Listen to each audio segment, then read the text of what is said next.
మరి ఈ దినాన్ని ఈ సహవాస కూడికలో, పెందిటి పాస్టర్ ఫెలోషిప్ సహవాస కూడికలో దేవుని వాక్యంలోని ఒక అంశాన్ని మీకు తెలియజేయాలని ఆశపడుచుకున్నాను.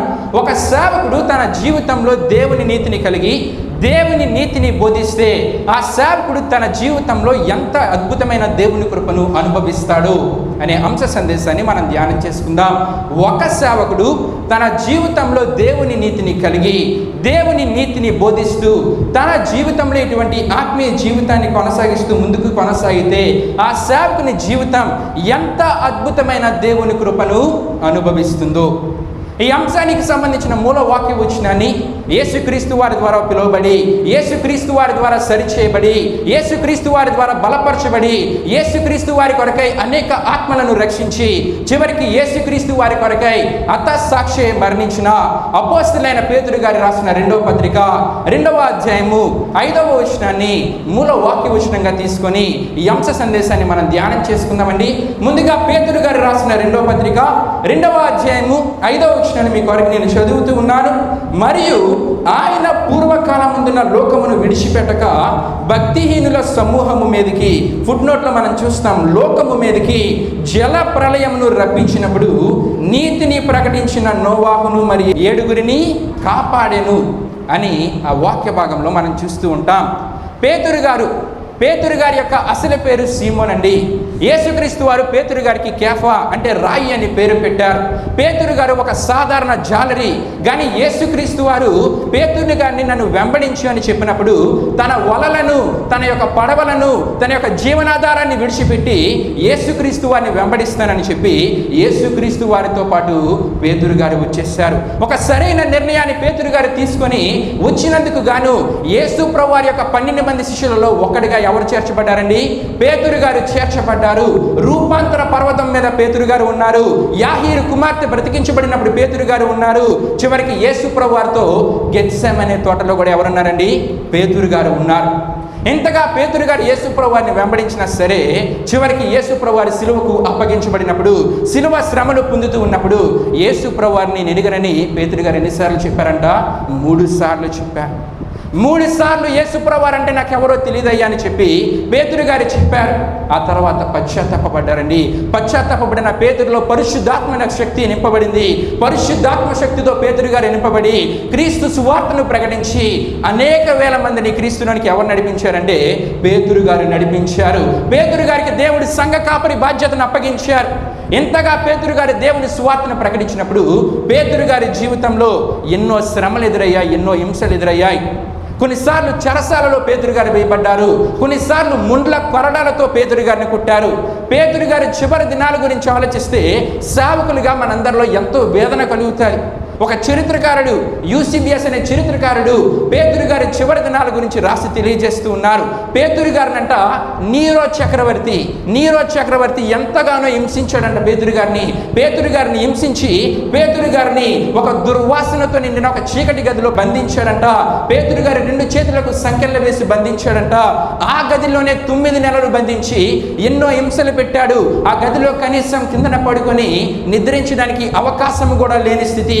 ఆ చిన్న గదిలో పేతురు గారిని నిలబెట్టి చేతులకు సంకెళ్ళు కట్టి ఆ చీకటి గది, ఆ దుర్వాసనలోనే యేసు ప్రభువు వారి కొరకు పేతురు గారు ఎన్నో హింసలు అనుభవించారు, ఎన్నో బాధలు అనుభవించారు. పేతురు గారిని రోమా ప్రభుత్వం వారు ఏం చేశారంటే సిలువ శిక్షకు అప్పగిస్తే ఇంత దీనస్థితిలో, ఇంత దుస్థితిలో కూడా పేతురు గారు ఏమన్నారంటే దేవుని స్మరిస్తూనే ఉన్నారు.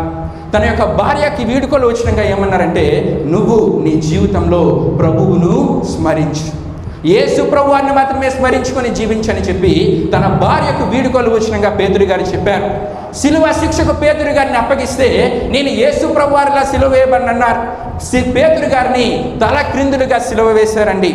వాటికన్ కొండ మీద నీరో చక్రవర్తి యొక్క తోటలో తల క్రిందులుగా పేతురు గారి సిలువ వేయబడి యేసుక్రీస్తు వారి కొరకు పేతురు గారు ఏమైపోయారండి? హతసాక్షి అయిపోయారు. బైబిల్ గ్రంథంలో రాయబడిన భక్తులు, బైబిల్ గ్రంథంలో రాయబడిన శిష్యుల గురించి ఆలోచిస్తూ ఉంటే ఎంతో వేదన మనలో కలుగుతూ ఉంటుంది. నేను దేవుని కొరకు ఎంత చేయగలుగుతున్నాను, నేను దేవుని కొరకు ఎంత సమర్పణతో ముందుకు వెళ్ళగలుగుతున్నాననే ఆలోచన మనలో కలుగుతూ ఉంటుంది. పేతురు గారు దేనికైనా సిద్ధపడ్డారండి. చివరికి యేసు ప్రభువు వారి కొరకు హతసాక్షి అయిపోయారు. పేతురు గారు బంధించబడక ముందు నీరో చక్రవర్తి ఏం చేసేవాడంటే యూదా క్రైస్తవులను ఎంతగానో హింసించేవాడు. ఆ హింసలను యూదా క్రైస్తవులు తట్టుకోలేక పుంతు, గలతియా, కప్పదోకియా, అంతేకాకుండా ఆసియా, బితునియా అనే ప్రాంతాలకు ఈ యూదా క్రైస్తవులందరూ చెదిరిపోయిన యూదా క్రైస్తవులందరికీ పేతురు గారు 2 పత్రికలు రాశారు. అందులో మొదటి పత్రిక, పేతురు గారు రాసిన మొదటి పత్రిక ఏం చెప్తుందంటే, దేవుని మీద మీరు విశ్వాసంతో ఎన్నో శ్రమలు అనుభవిస్తున్నారు కదా, దేవుని మీద విశ్వాసంతో మీరు ఎన్నో హింసలు అనుభవిస్తున్నారు కదా, ఇన్ని హింసలు అనుభవిస్తున్నా సరే మీకు దేవుని తోడుంటుంది, దేవుని కాపుదల ఉంటుందని చెప్పి ధైర్యాన్ని ఇస్తూ, ఆదరణనిస్తూ, నిరీక్షణనిస్తూ మొదటి పత్రికను పేతురు గారు రాస్తే, 2వ పత్రికలో పేతురు గారు ఏ విషయాలు రాశారో తెలుసా? నేను మరణానికి సమీపంగా ఉన్నాను, నేను చనిపోయిన తర్వాత మిమ్ములను సత్యాన్ని వక్రీకరించి, పాపాన్ని సమర్థించి, విశ్వాసులను మోసగించే అబద్ధ బోధకులు సంఘంలో ప్రవేశిస్తారు. ఎవరు ప్రవేశిస్తారంట? అబద్ధ బోధకులు సంఘంలో ప్రవేశిస్తారు.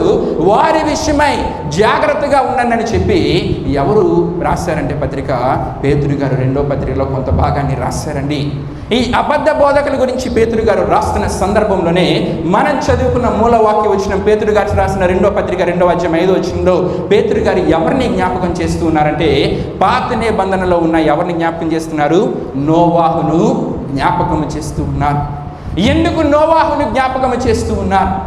యూదా క్రైస్తవులు, చెదిరిపోయిన యూదా క్రైస్తవులకు ఎందుకు నోవాహును జ్ఞాపకము చేస్తున్నారు అని మనం ఆలోచిస్తే గనక, పేతురు గారు యూదా క్రైస్తవులకి నిజమైన బోధకుడెవడు, అబద్ధ బోధకుడెవడు, ఇద్దరి మధ్య ఉన్న తేడా మీకు తెలియాలి, నిజమైన బోధకుని యొక్క బోధన మీరు అనుసరించాలి, అబద్ధ బోధకుల విషయమే మీరు ఏం చేయాలి? జాగ్రత్తగా ఉండాలని హెచ్చరించడానికి పాత నిబంధనలో ఉన్న నోవాహును ఎవరు జ్ఞాపకం చేశారండి? పేతురు యూదా క్రైస్తవులకు జ్ఞాపకం చేస్తారు.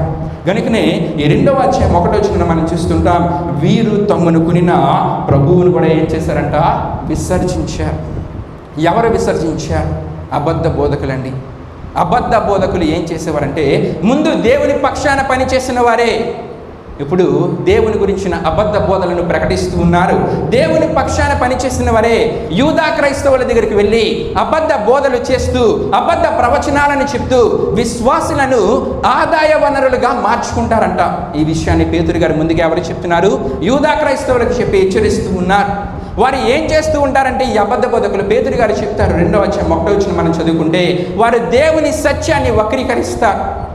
బైబిల్కి విరోధమైన బోధలు సంఘంలో రహస్యంగా ప్రవేశపెడతారు. ఈ రోజుల్లో కూడా కొన్ని సంఘాలను మనం చూస్తుంటే, పరిశుద్ధ గ్రంథమైన బైబిల్ చెప్పేది ఒకటి, ఆ సంఘాలలో జరిగేది ఒకటి. పరిశుద్ధ గ్రంథమైన బైబిల్లో సేవకుడు ఎలా ఉండాలని చెప్పేది ఒకటి, ఆ సంఘాలలో ఉండే సేవకులు చేసేది మరొకటి. వీరినే అబద్ధ బోధకులని చెప్పి వీరి గురించి ముందుగానే సంఘాన్ని ఎవరు హెచ్చరిస్తూ ఉన్నారండి? పేతురు గారు హెచ్చరిస్తూ ఉన్నారు. రెండవదిగా ఈ అబద్ధ బోధకుల గురించి పేతురు గారు ఏం చెప్తూ ఉన్నారంటే, వారిలో దురాచారాలు ఉంటాయి, కొన్ని ఆచారాలను పాటిస్తూ ఉంటారు. కాబట్టి విశ్వాసులు కూడా ఏం చెప్తారంటే, మీకు నచ్చినట్లు జీవించండి అయ్యా, దేవుడు కృపామయుడు, దేవుడు ప్రేమమయుడు, మీరు ఇన్ని తప్పులు చేసినా సరే దేవుడు ఏం చేస్తాడు? క్షమిస్తాడు, మీకు నచ్చినట్లుగా జీవించండి అని చెప్పి యూదా క్రైస్తవుల మధ్యకి అబద్ధ బోధకులు ప్రవేశించి ఇటువంటి అబద్ధ బోధలు చేస్తారంట. మరి కొంతగా ఇంకా ఎంత దిగజారిపోతారంటే, వారిలో ధనాస ఉంటుంది. ఈ అబద్ధ బోధకులలో ఉన్న ధనాసను బట్టి వారు ఏం చేస్తారంటే, దేవుని వాక్యాన్ని వక్రీకరించి చెప్పి సంఘానికి వచ్చే విశ్వాసులను ఆదాయ వనరులుగా మార్చుకుంటారంట. కనుకనే పేతురు గారు వీరిని అంటారు 2వ అధ్యాయం 15వ వచనంలో, బిలాము మార్గాన్ని అనుసరించిన వారు. బిలాము మార్గాన్ని ఏం చేస్తారంటే వీరు అనుసరిస్తారు. ఈ అబద్ధ బోధకులు ఎందుకు ఇలా ఉంటారంటే, వారిలో ఏముంటుందంటే, వారి జీవితంలో దురాశ ఉంటుంది, వారి జీవితంలో లోభం అనేది ఉంటుంది. అంతేకాకుండా అపవిత్రమైన ఆలోచనలు సేవకులనే చెప్పుకుంటూ ఉంటారు. నేను సేవకుడిని, నేను దేవుని కొరకు సంపూర్ణంగా సమర్పించుకున్నానని చెప్తారు. కానీ వారి జీవితంలో ధనాశ, వారి జీవితంలో లోభము, వారి జీవితంలో అపవిత్రమైన ఆలోచనలు, వారి జీవితంలో గర్వం ఉంటుంది. కనుక ఈ జీవితాన్ని సమర్థించుకోవడానికి వారు ఏం చెప్తూ ఉంటారంటే, మీకు నచ్చినట్లు జీవించండి అని చెప్పి సేవకులే సంఘ విశ్వాసులకు బోధిస్తూ ఉంటారంట. ఈ దినాన్ని కూడా కొన్ని సంఘాలు మనం చూస్తూ ఉన్నామండి. కొంతమంది అబద్ధ బోధకులు మనం చూస్తూ ఉన్నాం. పాపానికి దేవుని కృపను లైసెన్స్గా మార్చిన అబద్ధ బోధకులు మనకి కనబడుతూ ఉన్నారు. ఇంకొంత దౌర్భాగ్యకరమైన పరిస్థితి ఏంటంటే, ప్రజలేదో అనారోగ్య సమస్యని వెళ్తారు, ప్రజలేదో భయం అని చెప్పి దేవుని సేవకుని దగ్గరికి వెళ్తే, వారి యొక్క వ్యక్తిగత లాభము కొరకు వారు ఏం చేస్తారంటే, దేవుని వాక్యాన్ని వక్రీకరించి బోధించి సేవను ఒక వ్యాపారంగా మార్చేశారు. ఒక సేవకుడు చెప్తున్నాడు, అతనికి ఒక సేవకుడు తెలుసంట. ఆ సేవకుడు ఏం చేస్తూ ఉంటాడంటే బహిరంగ సభలు ఆర్గనైజ్ చేస్తూ ఉంటాడంట. బహిరంగ సభలు ఆర్గనైజ్ చేస్తూ అక్కడున్న క్రైస్తవులందరినీ కూడబెట్టుకుంటాడంట. కూడబెట్టుకున్న తర్వాత ఆ ప్యాంప్లెట్ వేస్తాడంట. ప్యాంప్లెట్లో స్వస్థతా కుడికలు, ప్రవచనా కుడికలు అని పెడతాడంట. అందరూ నమ్మి వచ్చి కూర్చుంటే ఆ కూర్చున్న వారి మధ్యలోనే ఆ సేవకుడికి సంబంధించిన 30 మంది కూర్చుంటారంట. 30 మంది కూర్చుంటారంట. వాడు కూర్చొని మాట్లాడుతుంటాడు. సార్, నేను ఇక్కడ ఈ ప్రాంతం నుండి వచ్చాను, నాకు ఈ సమస్య ఉందండి, ఈ పాస్టర్ గారు ప్రార్థన చేస్తే మనకు స్వస్థత వస్తుందంట, కనుక నేను ఇక్కడికి వచ్చానండి, మీకేం సమస్య ఉందయ్యా, మీకేం సమస్య ఉందమ్మా, మీరు అక్కడి నుండి వచ్చారు, మీరేం చేస్తున్నారు, మీ పరిస్థితి ఏంటని చెప్పి అన్నీ తెలుసుకొని వాట్సాప్లో మెసేజ్ పెట్టేస్తాడంట. ఎవరికంటే పాస్టర్ గారు స్టేజ్ మీద నిల్చుంటారు, చెయ్యెత్తారు, దేవుడు నాకు చూపిస్తున్నాడు ఈ ప్రాంతంలో. సరిపల్లి ప్రాంతం నుండి ఎవరో ఒక అమ్మగారు వచ్చారు, ఆమెకు అనారోగ్య సమస్యతో బాధపడుతున్నారు, దేవుడు చూపించాడు, ఏ అనారోగ్యం కూడా దేవుడు నాకు చూపించాడు. కాబట్టి దేవుడు చెప్తున్నాడు, ఆమెకి ఏం కలుగుతుంది? స్వస్థత కలుగుతుంది. అబద్ధ బోధకులండి ఈ రోజుల్లో సమాజంలో మనకి కనబడుతూ ఉన్నారు. ఇంకొంత దౌర్భాగ్యకరమైన పరిస్థితి, అబద్ధ బోధకులు ఇంకెలా ఉంటూ ఉంటారంటే అబద్ధ ప్రవచనాలు కూడా చెప్తూ ఉంటారు. మరి నాకు 6 నెలల ముందు వివాహం జరిగింది, దేవుని మహాకృపను బట్టి సంపూర్ణంగా సేవకు సమర్పించుకున్న ఒక మంచి భాగ్యస్వామిని దేవుడు నా జీవితంలో ఇచ్చారు. అయితే తను ఇంటర్ చదువుకుంటున్నప్పుడు ఒక ప్రార్థనాకుడు ఒక మీటింగ్కి వెళ్తే ఒక సేవకుడు అందరి మీద చేతులేసి ప్రార్థిస్తున్నాడంట. ప్రార్థిస్తూ చెప్తూ ఉన్నాడు, ఈమె దగ్గరికి వచ్చారంట, మా మిస్సెస్ దగ్గరికి వచ్చి అంటూ ఉన్నారంట, నీ బ్యాంక్ అకౌంట్లో 5 లక్షలు రేపే పడిపోతాయి అమ్మా అంటే ఆమె అనమంటున్నారంట. ఆమె అనట్లేదంట. నీ బ్యాంక్ అకౌంట్లో పడిపోద్దమ్మా, దేవుడు నాకు చూపిస్తున్నాడు, ఆమె నమ్మ అన్నారంట. ఆమె అనలేదంట. మళ్ళీ 3వసారి అంటారంటే వెనకాలను పిలిచి, ఏంటయ్యా విశ్వాసంతో ఉన్న ముందు నించోబెట్టాలి కదా, ఇంత అవిశ్వాసంతో ఉండి ముందు నించోబెడితే ఎలాగంటే మా మిసెస్ అన్నారంట, సార్ నాకు బ్యాంక్ అకౌంటే లేదు సార్. ఏ లేదంట, బ్యాంక్ అకౌంటే లేదు అనగానే దేవుడు నిన్ను దీవించిన కాకని చెప్పి అక్కడ నిలిపారంట ఆ సేవకుడు. ఇలాంటి అబద్ధ బోధకులను దేవుడు చూస్తూ ఊరుకుంటాడండి? ఊరుకోడు. పేతురు గారు అదే చెప్తూ ఉన్నారు.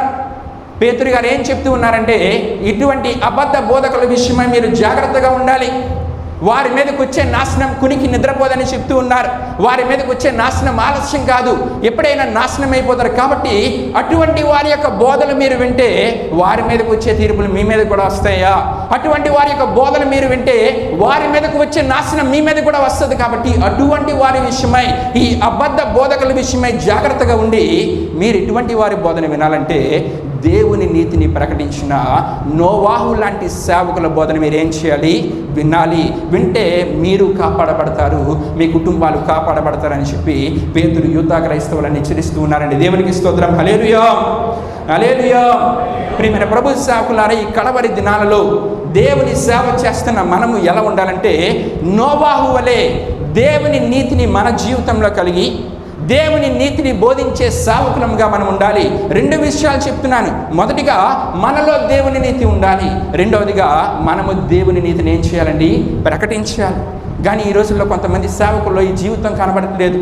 వారి బోధించిన మీదే బోధిస్తూ ఉన్నారు, కానీ వారి బోధిస్తున్న బోధలో వారు ఉన్నారో లేదో తెలుసుకోలేని దౌర్భాగ్యకరమైన స్థితిలో వారు ఉన్నారు. కనుకనే పౌలు గారు రోమీయులకు రాసిన పత్రిక 2వ అధ్యాయం 21-24 అంటూ ఉంటారు, బోధించు నీకు నీవేం చేసుకోవా?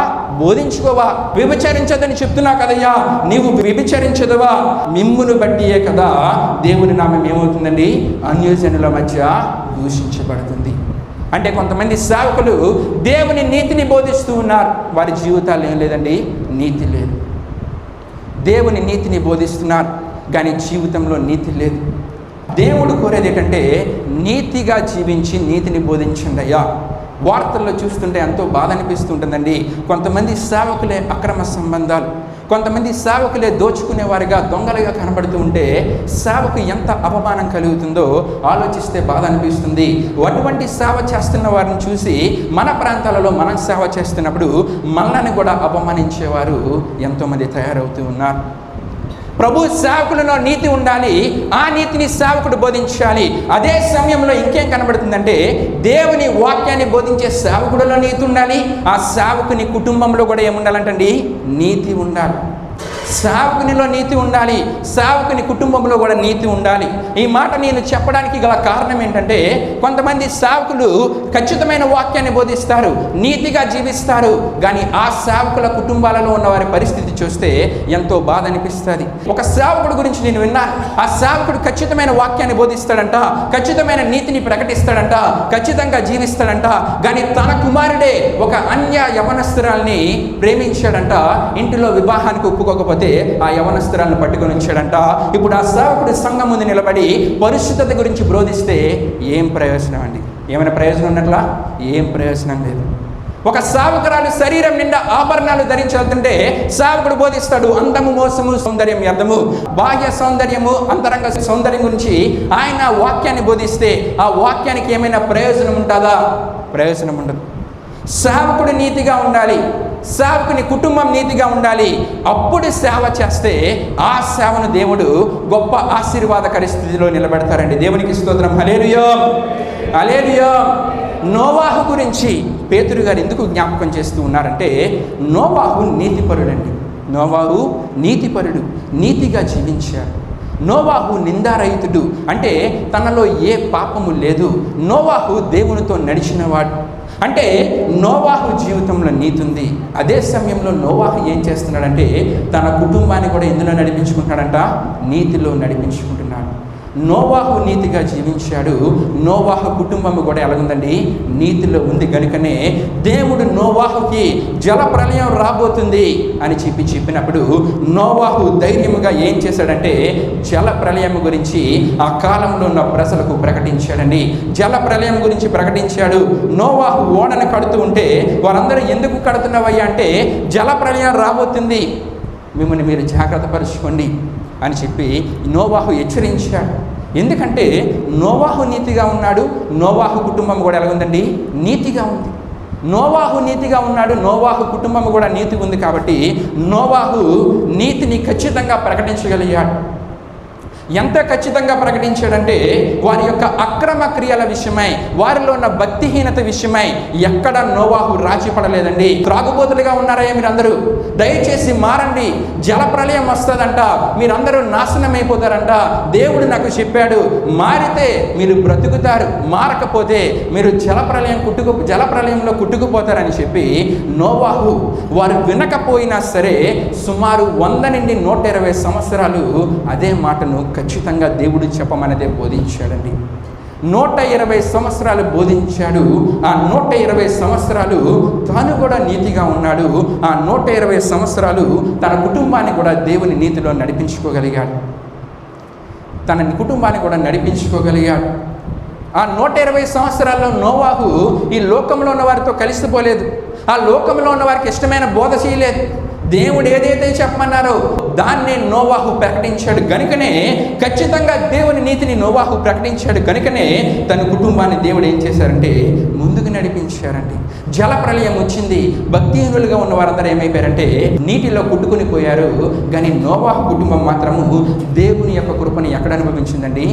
ఓడలో అనుభవించింది. నోవాహు కుటుంబం దేవుని యొక్క కృపను ఓడలో అనుభవించడానికి గల కారణం ఏంటంటే నోవాహు నీతిగా ఉన్నాడు, కుటుంబాన్ని నీతిగా నడిపించుకున్నాడు, నీతిని ప్రకటించాడు. సేవకులంగా మనం నీతిగా జీవిస్తూ నీతిగా కుటుంబాన్ని నడిపించుకుంటూ నీతిగా దేవుని వాక్యాన్ని ఖచ్చితంగా మనం బోధించగలిగితే దేవుడు ప్రతిరోజు దేవుని కృపను మనకు అనుగ్రహిస్తారండి. నా జీవితంలో నేను అనుభవించాను. మా నాన్నగారు దేవుని మీద పూర్తిగా ఆధారపడి ఉన్నప్పుడు కొన్ని సందర్భాలలో ఏమీ లేని పరిస్థితి, దేవునికి మాత్రమే ప్రార్థించేవారు. దేవుడే చూసుకుంటారు, సంపూర్ణంగా సేవకు సమర్పించుకున్నాను, దేవుడే చూసుకుంటారు. అదే నమ్మకంతో గాజువాక ప్రాంతం నుండి పెందుర్తి ప్రాంతానికి వచ్చి దేవుని పరిపూర్ణమైన సేవ చేయడానికి వచ్చారు. ఆ దినాన్ని నాన్నగారి చేతిలో 135 రూపాయలు అద్దె కట్టడానికి కూడా చేతిలో డబ్బులు లేవు. అయినా సరే నీతిగా జీవించారు, అయినా సరే నీతిని ప్రకటించారు, అయినా సరే కుటుంబాన్ని నీతిలో నడిపించుకున్నారు. కాబట్టి ఏ పరిస్థితి వచ్చినా సరే దేవుడు తన కృపను అనుగ్రహిస్తేనేమో మనందరినీ ముందుకు నడిపించారండి. సేవకుడు సంపూర్ణంగా సేవకు సమర్పించుకున్న కుటుంబంలో ఉన్న అమ్ములను మంచి ఎడ్యుకేషన్ చదివించేలా దేవుడు నడిపించారు, తన కృపను అనుగ్రహించారు. తమ్ముడు మీకు కనబడుతున్నాడు, తమ్ముడు మంచి ఎడ్యుకేషన్ కంప్లీట్ చేసుకొని ఇప్పుడు ఇద్దరు సంపూర్ణ సేవకులుగా ఉండడానికి గల కారణం ఏంటంటే మొదట మా నాన్నగారు ఒకటి మాకు నేర్పించారు. గమనించారు. నీతిగా జీవించండి, నీతిగా కుటుంబాన్ని నడిపించుకోండి, నీతిని ప్రకటించండి. ఇలా జీవించారు కనుకనే ఒకరోజు 10 రూపాయల చేతిలో ఉంటే ఆ దినాన్ని దేవుని సన్నిధిలో మోకరించి 10 రూపాయలతోనే మా జీవితాన్ని మేము ఈరోజు గడుపుదాం అనుకున్నప్పుడు దేవుడు ఎవరో ఒకరిని ఏర్పాటు చేసుకొని, పాస్టర్ గారు మీరు ప్రార్థన చేశారు, దేవుడు మా పట్ల కార్యాన్ని చేశారని చెప్పి కానుకనిచ్చి మమ్మల్ని బలపరిచేవారండి. దేవుని కృప అంత గొప్పది. ఎందుకంటే నీతిని ప్రకటించి నీతిలో కుటుంబాన్ని నడిపించి నీతిగా జీవిస్తే, దేవుని నీతిని బోధిస్తే దేవుడు ఆ కుటుంబాన్ని, ఆ సేవకుల కుటుంబాన్ని ఎప్పుడు విడిచిపెట్టడు. ఆ సేవకులకి ఆ ఆదరణ ఉంటుంది. ఆ సేవకులు దేవుని కృపను అనుభవిస్తారు. నీతిని ప్రకటించాలి సేవకులంగా మనం. చాలామంది అంటూ ఉంటారు, ఖచ్చితంగా వాక్యాన్ని చెప్తూ ఉంటే చాలామంది వినరయ్యా, ఖచ్చితంగా వాక్యాన్ని చెప్తూ ఉంటే విరోధంగా మాట్లాడతారు. కానీ ప్రియమైన ప్రభు సేవకులారా, మనము ఖచ్చితంగా నోవాహు వలె వాక్యాన్ని చెప్పినప్పుడు మార్పు చెందకుండా 100 మంది బయటికి పోయినా పర్లేదు, కానీ మార్పు చెందిన ఒక్కరు ఉంటే చాలు. ఆ ఒక్కరికి తగిన ప్రతిఫలాన్ని దేవుడు భూలోకంలో మనకి ఇస్తారు, పరలోక రాజ్యంలో కూడా ఇస్తారు. సేవకులముగా నీతిని ప్రకటించే వరంగా ఉండాలి. లోకమంతా పాపంలో ఉన్నప్పుడు నోవాహు నీతిని ప్రకటిస్తూ ఉంటే లోకంలో ఉన్నవారు వినలేదండి, పశ్చాత్తాపపడలేదు, మార్పు చెందలేదు, వారు దేవుని మాటకు విధేయత చూపలేదు, దేవుని మాటకు భయపడలేదు. చివరికి వారందరూ ఏమైపోయారంటే జల సమాధి అయిపోయారు. కానీ దేవుడు చెప్పింది ఖచ్చితంగా చేసిన నోవాహు తన కుటుంబం ఏమైందంటే ఓడలో సురక్షితంగా కాపాడబడింది. ఓడలో సురక్షితంగా వారందరూ ఉన్నారు. అంతేకాకుండా సంవత్సరము 10 దినాలు దేవుడు ఏం చేశారంటే వారందరినీ పోషించాడు. దేవుని ఖచ్చితమైన సేవ చేసే వారిని పోషించేవాడు ఎవరంటే దేవుడే. నోవాహుని ఓడలో సంవత్సరం 10 దినాలు దేవుడు పోషించాడు. అంతేకాకుండా ప్రియమైన ప్రభు సేవకులారా, ఆ ఓడ నీళ్లపై నిలిచింది, ఆ ఓడ నీళ్లపై నడిచింది. ఈ పర్వతాలు, భూలోకంలో ఉన్న పర్వతాలన్నీ నీటిలో మునిగిపోతూ ఉన్నాయి, కానీ నోవాహు ఓడ నీటిలో మునిగిపోలేదు. భక్తిహీనులందరూ నీటిలో కుట్టుకొని పోతూ ఉన్నారు, కానీ నోవాహు కుటుంబం మాత్రం ప్రియమైన ప్రభు సేవకులారా ఓడలో ఏమనుభవిస్తున్నారంటే నెమ్మదిని అనుభవిస్తూ ఉన్నారు. సంవత్సరం 10 దినాలు నోవాహు ఓడ మునిగిపోలేదు.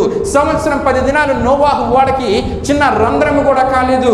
సంవత్సరం 10 దినాలు దేవుని యొక్క అద్భుతమైన కృపను ఎవరు అనుభవించారంటే నోవాహు కుటుంబము అనుభవించారు. దానికి గల కారణం ఒకటే, నోవాహు నీతిగా జీవించాడు, నీతిగా కుటుంబాన్ని నడిపించుకున్నాడు, నీతిని ఖచ్చితంగా బోధించాడు.